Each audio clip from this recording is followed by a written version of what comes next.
అనుదిన నిత్య జీవపు మాటలు. దేవుని నామానికి మహిమ కలుగును గాక. దీని వాక్యాన్ని చదువుకుందాము. ఇజ్రాయేలు వినుము, మన దేవుడైన యెహోవా అద్వితీయుడగు యెహోవా. నీ పూర్ణ హృదయముతోనూ నీ పూర్ణాత్మతోనూ నీ పూర్ణ శక్తితోనూ నీ దేవుడైన యెహోవాను ప్రేమింపవలను. ద్వితీయోపదేశకాండము 6వ అధ్యాయము 4-5 వచనములు. దేవుని ప్రేమించుట వేరు, హృదయముతోనూ ఆత్మతోనూ శక్తితోనూ ప్రేమించుట వేరు. అలాగే పూర్ణ హృదయముతో పూర్ణాత్మతో పూర్ణ శక్తితో ప్రేమించుట వేరు. మన జీవితంలో మన హృదయంలో మొట్టమొదటి స్థానం దేవునికి ఇచ్చినప్పుడే పూర్ణ హృదయముతో పూర్ణ ఆత్మతో పూర్ణ శక్తితో దేవుని ప్రేమించగలం.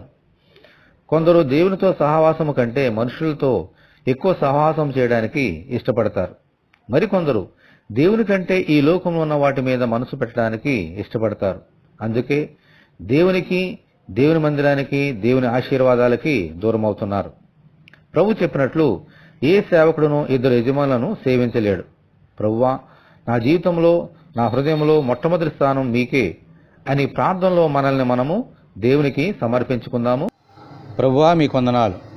మా హృదయంలో మిమ్మలను ప్రతిష్ఠించుకొని మా ప్రభువుగా ఎల్లప్పుడూ మీకే మొదటి స్థానాన్ని ఇచ్చిచూ విశ్వాసమును కర్తయు దానిని కొనసాగించేవాడువైన నీవేపు చూస్తూ ముందుకు వెళ్లే భాగ్యము మాకు అనుగ్రహించమని, ఈ వాక్యం వింటున్న నీ బిడ్డలందరినీ అలాగున దీవించమని యేసు అతి పరిశుద్ధమైన నామలో ప్రార్థన చేయుచున్నాము తండ్రి.